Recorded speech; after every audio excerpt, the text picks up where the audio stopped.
Oscar Wilde, The Picture of Dorian Gray, Part 34. It was true that as one watched life in its curious crucible of pain and pleasure, one could not wear over one's face a mask of glass, nor keep the sulphurous fumes from troubling the brain and making the imagination turbid with monstrous fancies and misshapen dreams. There were poisons so subtle that to know their properties one had to sicken of them.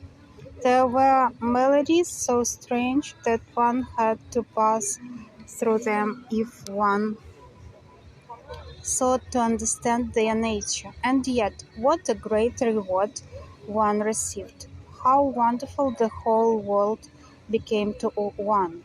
To know the curious hard logic of passion and the emotional colored life of the intellect, to observe where they met and where they separated, at what point they were in unison and at what point they were at discord.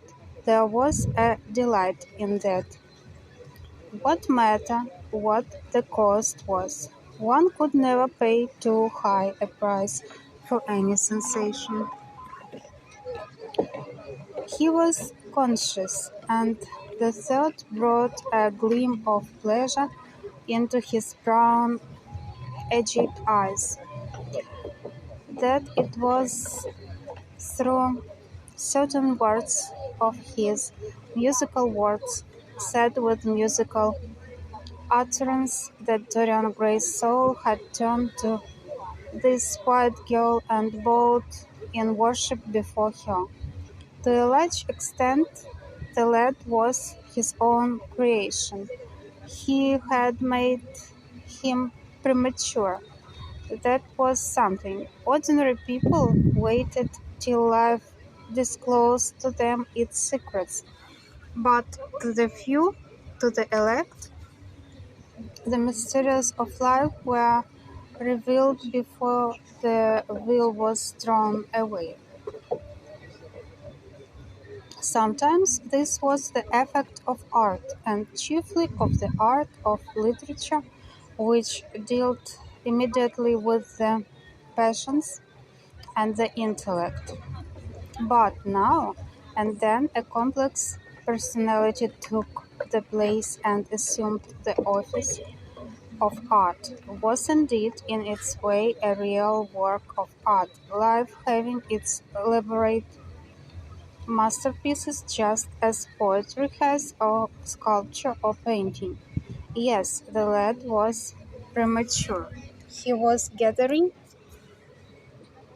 his harvest while it was yet spring. The pulse and the passion of youth were in him, but he was becoming self-conscious. It was delightful to watch him. With his beautiful face and his beautiful soul, he was a thing to wonder at. It was no matter how it all ended or was destined to end. He was like one of those gracious figures and pageant or play whose joys seem to be remote from one, but whose sorrows stir one's sense of beauty, and whose wounds are like red roses. Soul and body, body and soul, how mysterious they were. There was animalism in the soul, and the body had its moments of spirituality. The senses could refine, and the intellect could degrade. Who could say where the fleshy impulse ceased, or the physical impulse began? How shallow were the